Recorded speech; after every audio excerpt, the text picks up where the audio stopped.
I am Dr. Kalpit Ganesh Mhatre, Assistant Professor in Botany at Arts, Commerce and Science College, Lanza, District, Ratnagiri, Maharashtra.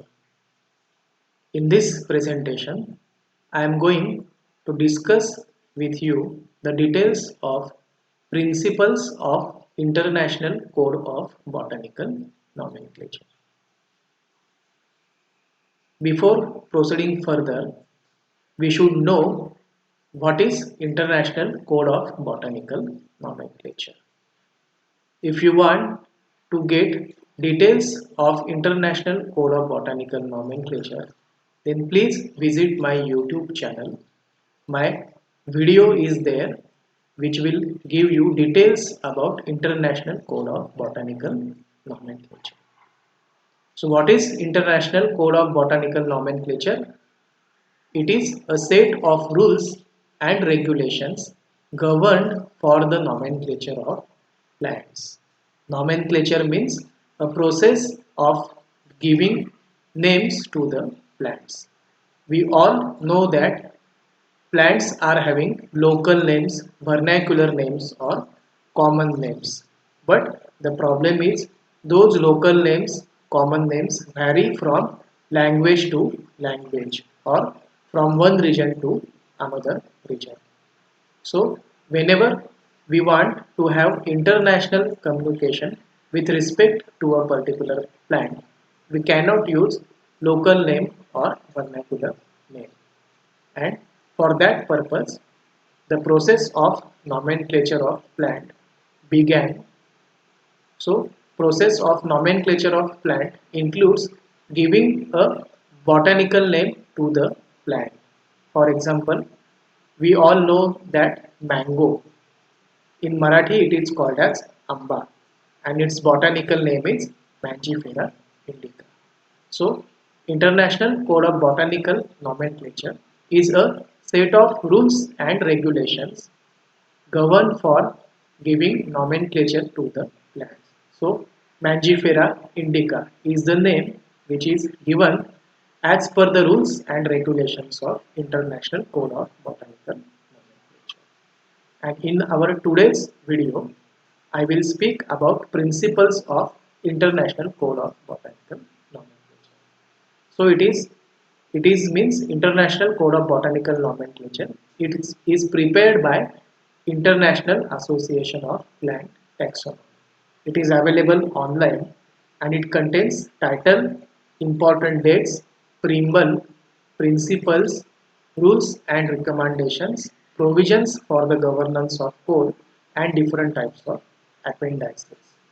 So for details, you can go to Google and search International Code of Botanical Nomenclature or simply visit my YouTube channel and see the video of International Code of Botanical Nomenclature.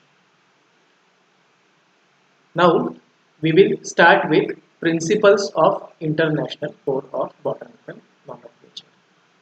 Total 6 principles are there in International Code of Botanical Nomenclature. And in a code, all the principles are written as Principle 1, Principle 2, Principle 3, Principle 4, Principle 5 and Principle 6. This is the standard format of writing principle. We cannot use 1, 2, 3 such type of numbers.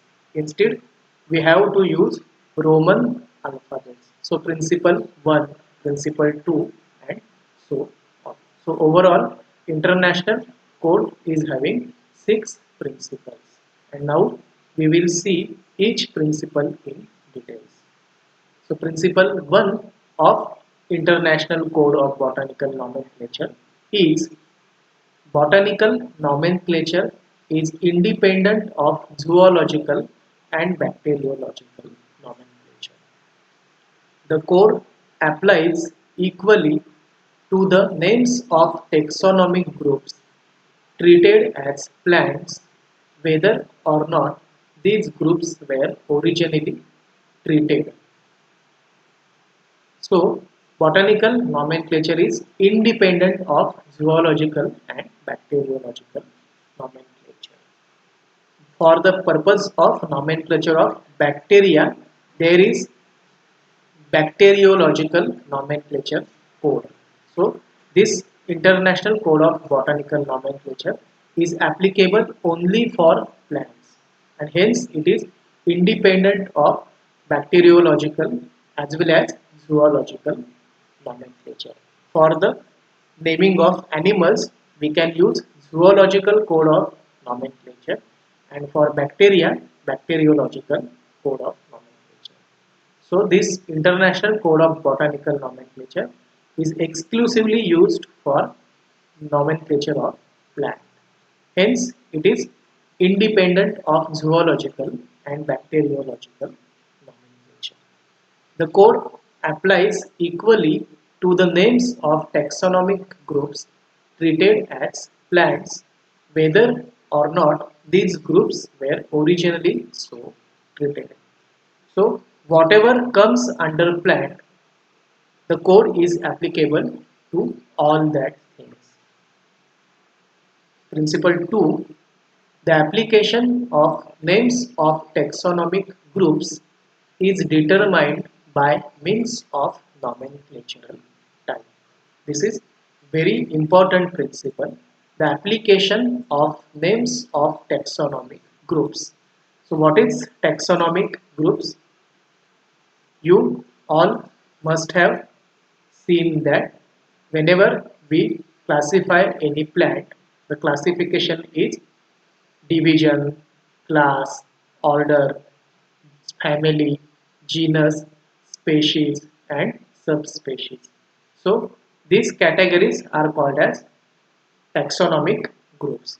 And second principle is the application of names of taxonomic groups is determined by means of nomenclatural types.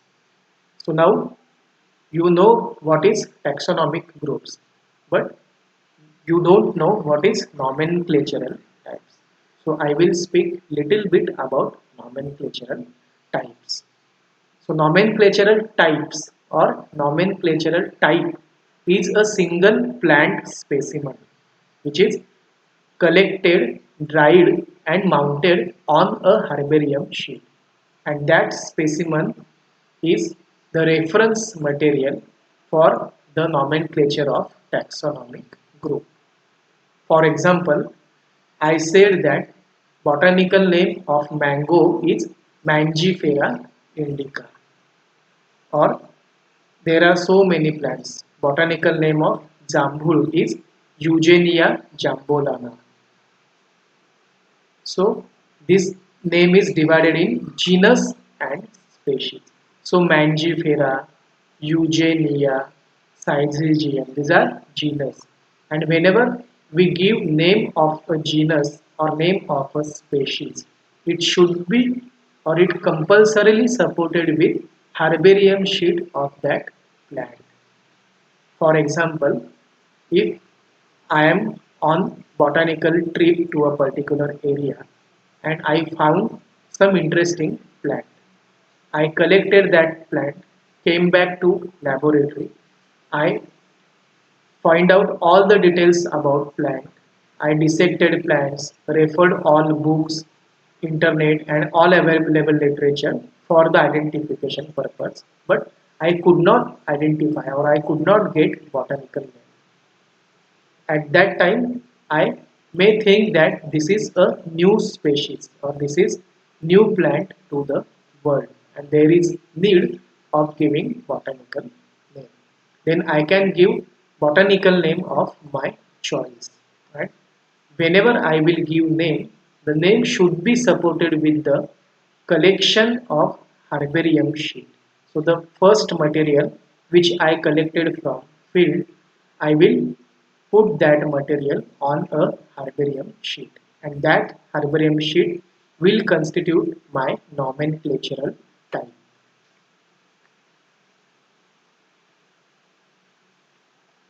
So nomenclatural type. In nomenclatural types, there are types of type such as holotype, isotype, paratype, lectotype, syntype, neotype, and epitype.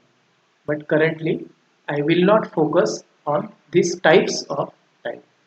I will move further with principle 3. So remember principle 2, the application of names of taxonomic groups is determined by means of nomenclature types. And here you can see type material. There are two herbarium sheets, and on that sheet scientists have pasted plant material or dried plant material, and that material is called as type material. So such type material is required whenever we are giving names to parts, plant parts or plants. Principle 3 is the nomenclature of a taxonomic group is based upon priority of publication, and for this purpose starting point of publication is 1st May 1753.